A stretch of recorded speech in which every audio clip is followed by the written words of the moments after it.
Bonjour les enfants, c'est papa. Mon mur est un asile psychiatrique à ciel ouvert et ma salle d'attente est toujours bondée. Bienvenue à la clinique les enfants.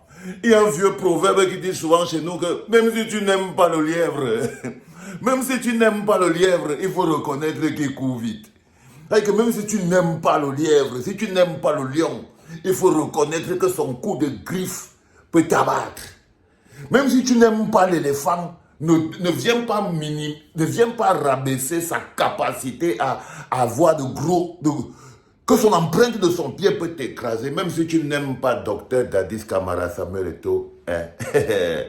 Même si tu n'aimes pas le Pichichi, le docteur Samuel Eto'o, tu peux quand même au moins dire que c'est un téméraire. Non! Ça dit qu'il y a deux choses qui peuvent faire que quelqu'un s'accroche sur quelque chose comme ça. Là.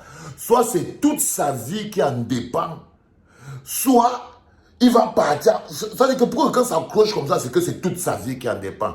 Mais si tu ne peux pas respecter le courage et la témérité du docteur Dadis Camara, c'est que tu ne connais pas reconnaître un adversaire qui est puissant. Ce gars, c'est vraiment capitaine américain. Moi, je ne te mens pas, Samuel. Si quelqu'un ne reconnaît pas ta force, je comprends les églisiens. C'est vraiment toi, capitaine américain, Kuzo. J'ai vu sur Internet que non. Tu as décidé que là, maintenant, tu vas entrer face to face comme ça avec ton oncle, Joseph-Antoine Bell. Ça veut dire que tu n'as pas encore fini avec le dossier Marc Brice. Le gars n'a pas encore fini avec le dossier Marc Brice. Il a encore en face de lui le docteur, le moustachu, barbu, moi les combis. Il est en train encore de manager pour voir comment il va s'en sortir. Il est encore à ce niveau-là avec l'équipe nationale de football. On a les éliminatoires de la Coupe d'Afrique et du monde qui commencent demain. On a un rassemblement qui s'avère compliqué. Il a bloqué le truc. Le gars est encore au choc avec Marc Brice. Il n'a pas encore fini tous les débats qu'il a à la CAF. Avec le gars a encore un dossier à la CAF que lui-même, il avait porté plainte à la CAF. Ça, c'est d'un. De deux, il y a maintenant que la CAF a aussi reçu un document que les acteurs du football camerounais, Abdourahmane, c'est aussi un teigneux. C'est la bagarre des teigneux, non? Lui-même, Abdourahmane, c'est un teigneux. Donc, à la CAF, là-bas, il y a encore un dossier que le docteur n'a pas fini avec, qui est placé là-bas. Tu pourrais croire que tout ça va le stopper, non? C'est sans connaître le célèbre docteur Dadis Camara, attaquant de pointe. Si tu penses que tous les petits là... Non, le gars encore une autre... Il a aussi un problème avec Abdourahmane à la CAF. Tant il attrape un nouveau dossier CCA. Il n'a pas encore fini ça. Il n'y a que non. Oh lolo, les mecs des hôtels disent que là où ils sont là, ils n'ont pas encore été payés depuis je ne sais pas combien de temps. Il a dit, mettez-vous à côté, ne me perdez pas le temps. Les arbitres sortent là-bas, on dit que la commission des arbitres dit que la terre est montée, dit que allez-vous-en. Ça, c'est la témérité.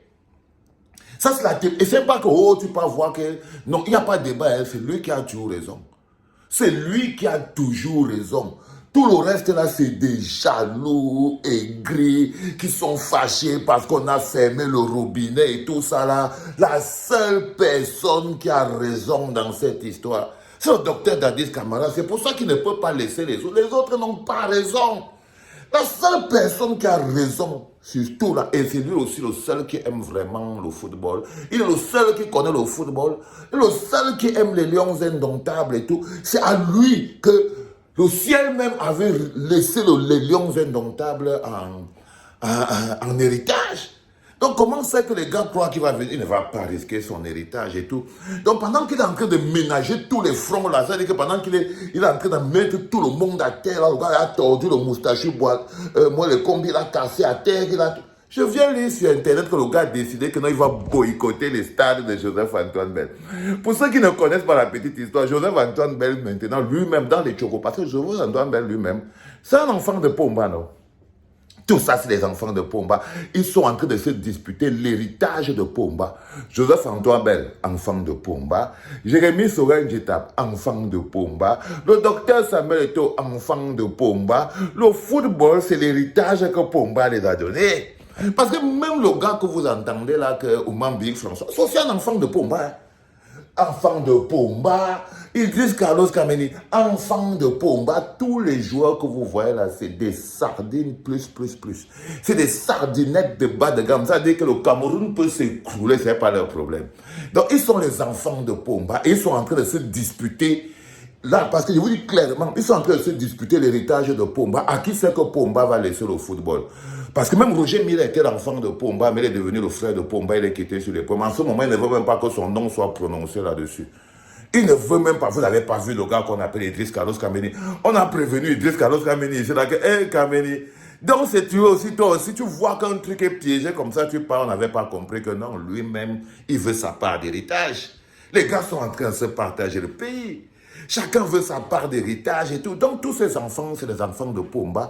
Et ils n'ont que le football en héritage qu'ils doivent se partager. C'est compliqué.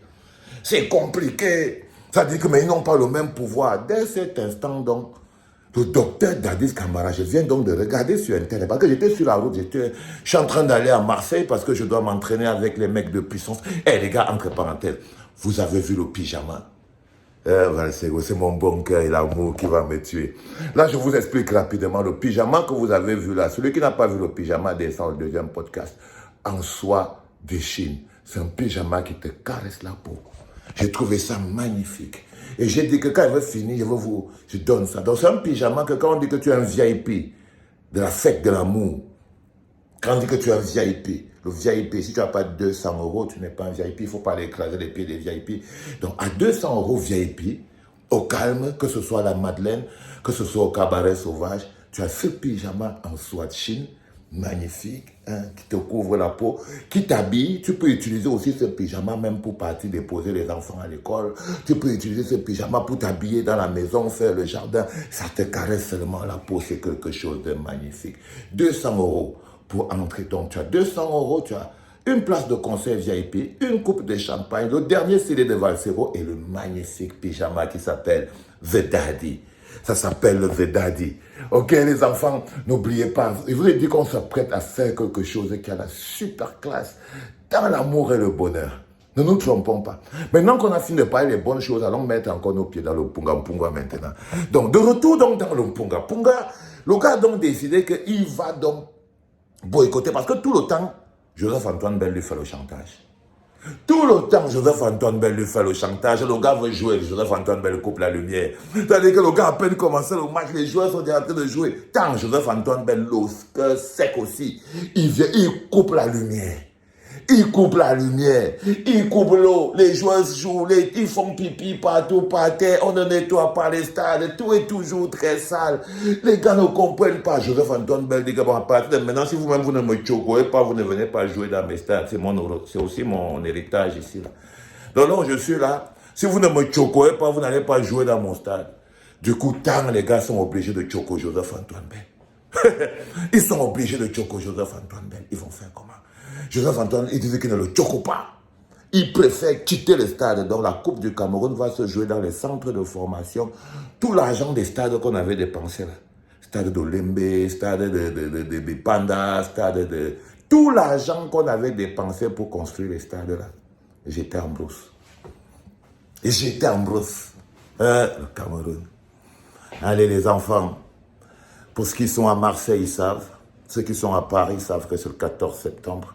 Et ceux qui sont à Marseille, à Bruxelles, ils savent que c'est le 6 juillet. Moi, je n'ai que de l'amour dans le cœur pour vous. Je peux le dire en riant ou en pleurant, mais c'est que de l'amour. Love you, guys.